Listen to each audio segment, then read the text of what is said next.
Alright guys, so welcome to the final part of the overall item guide. Now this is going to be boots, and boots are a little bit more straightforward, so it won't be quite so long. So we'll go through them rather fast so you guys just know what they do. Starting off with gluttonous greaves, you have 35 AD, 45 movement speed, which obviously like all of them give movement speed. And then you get 7% omnivamp. So this is good on attack damage carries and oftentimes champions who need the extra healing. So for example, if you're getting poked out a lot on an AD carry, then you're probably going to want to go these boots. Now, if you're an AD carry and you don't necessarily need that lifesteal because you're not worried about getting poked out, Berserker Greaves are going to be the option for you. 20 AD, 35% attack speed, and again, you obviously always get that movement speed. So the attack speed alongside the damage is going to be very nice for a lot of ADCs and auto-attacking champions when you don't need that lifesteal from the Gluttonous Greaves.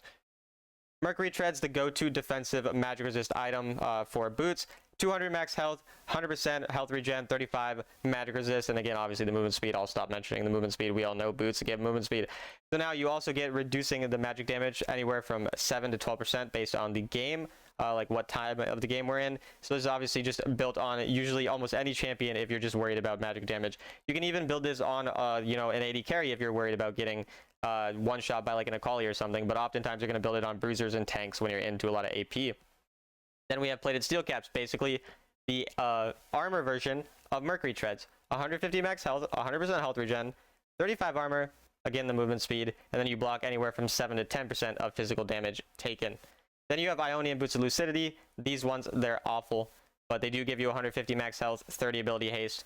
So the ability haste is really what you get from that, and then you also have the reducing spell cooldowns by 15%. So sometimes some support champions kind of like using these, maybe like a Sona, or like some healing supports, but usually mana boots are just going to be a better option even for supports, and I can't really think of many other champions that I would recommend this on at all. Then you have mana boots, and these are basically going to be useful on like every AP champion for the most part. 55 ability power, 150 mana regen, 150% mana regen, and then you get 8 magic pens. So this is just so good on mages, on AP assassins, on even like AP bruiser champions, oftentimes just insanely good boots overall. And then you have the AD version of those boots, which is Boots of Dynamism, which gives you 30 AD, 45 movement speed, obviously, and then 10 armor pen. Really good on these lethality builds for champs like Zed, champs like sometimes Xin Zhao if you like the lethality build, champs like Jace. These types of champions are typically going to utilize this the best. Okay, and finally we have Enchants. So we have Stasis, and obviously ignore the stats that this gives because that's based on the boots you built. But just Stasis individually will basically allow you to become invulnerable and untargetable for 2.5 seconds, but you cannot move. So basically nobody can deal damage to you. You can't deal damage to anyone else for 2.5 seconds. Then we have Locket. The way Locket works is you provide a shield to your teammates and your allies, as well as yourself, for 60 to 390 based on the time of the game for 2.5 seconds with a 60-second cooldown. So this is really good on support champions and stuff like that. And I forgot to mention, but Stasis is typically going to be good into champs like Zed, champs like Fizz, anyone who's really going to burst you down. It's just the go-to defensive item, often on squishy champions like mages and ADCs especially. But anytime you're worried about getting shut down or getting one shot by an assassin, that's when that's going to be good. And then like we said, Locket's going to be good on champions like Nami, Soraka, generally just a lot of support champions when you're worried about your teammates dying and you want to peel for them. Then you're going to have Glory. This is just basically going to make you gain movement speed for 4 seconds, and then it goes up to 75% when you're going towards enemy champions. So you go faster when you're running at people, so champions like Olaf like this, champions like Singed, champs who just want to run at people really quickly are going to be the ones that are going to use this the best. Then we have Protobelt, which basically gives you a small dash in the direction that you targeted at, as well as shooting out little rockets that deal a small amount of damage. This is going to be good on champions who just need that little extra mobility to catch people out. Sometimes some assassins like Evelynn like using it, as well as champions like Thresh and Leona for engages can be pretty good. Then we have QSS. Basically the way that Quicksilver or QSS works, you remove all crowd control effects for 0.75 seconds. So if you activate it and then someone sees you right after, it will remove that effect from you.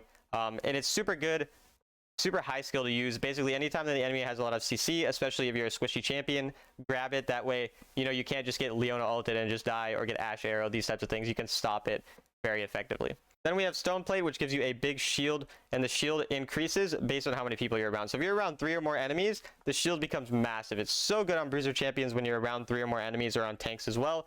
Makes you infinitely more tanky in fights. Super, super valuable on these tanks and bruisers. Then we have Redemption. You basically just summon a pretty big circle that will heal your allies after a little bit when they stand in it. So it's going to be good on supports again, similar to Locket, but more for that healing overall. is typically when you're gonna use this. Not overall the best, but it's all right. And then we have teleport. It basically allows you to teleport to a minion or a turret. Well, not a minion, but a ward or a turret. These types of things, or a teammate. You can teleport to those 3 types of things. So it's going to be good on split pushing champions who want to not only side lane but also join in the team fights later on as well. Then we have Repulsor. Basically just knocks people back in a small area around you. Pretty bad overall. The only time that it's really useful is into champions like Katarina or Samira when they're diving on you and you need to stop them. It also does give you movement speed as well when you do knock someone back, so it can help you run away after knocking back someone like Samira or Katarina. Then we have my favorite enchant, which is Magnetron, which basically lets you dash to either an allied minion, an enemy minion, any jungle camps, including Baron and all of these types of things, and your allied teammates. So it lets you dash onto them, kind of like Recon third ability. So it's really good on supports like Thresh, like Nautilus, Leona, looking for these engages, especially Thresh. I love it on Thresh. Super good overall enchant. Then we have Veil, which is basically the most OP enchanter support enchant. Basically, you grant spell shield to your teammate for 3 seconds. So as an example, if you're playing Nami and there is a Ashe ult coming towards your teammate, if you use this Veil on them right before, then they won't end up taking any damage or CC from the Ashe ult. So it's really good for peeling a hyper carry as that enchanter support. Then we have Meteor. The way Meteor works, it's kind of like the damaging version of Redemption. You just, there's a circle that you summon and it'll deal damage in that circle, just magic damage to the enemy based on their maximum health. Then we have Revival. This basically just increases your bonus that you get from healing or shielding an allied champion. So it's going to be good on champions like Nami or Soraka with a lot of healing to increase your healing even further. And lastly, we have Dynamic, or rather just Ravenous Hydra. Just Hydra is how it's called. And basically the way that Hydra works is it'll deal a little bit of damage to people in a circle when you click it. It's honestly really bad. It has a low cooldown. It'll heal you a little bit when you deal damage to people, but overall it's just pretty bad. I don't recommend going it.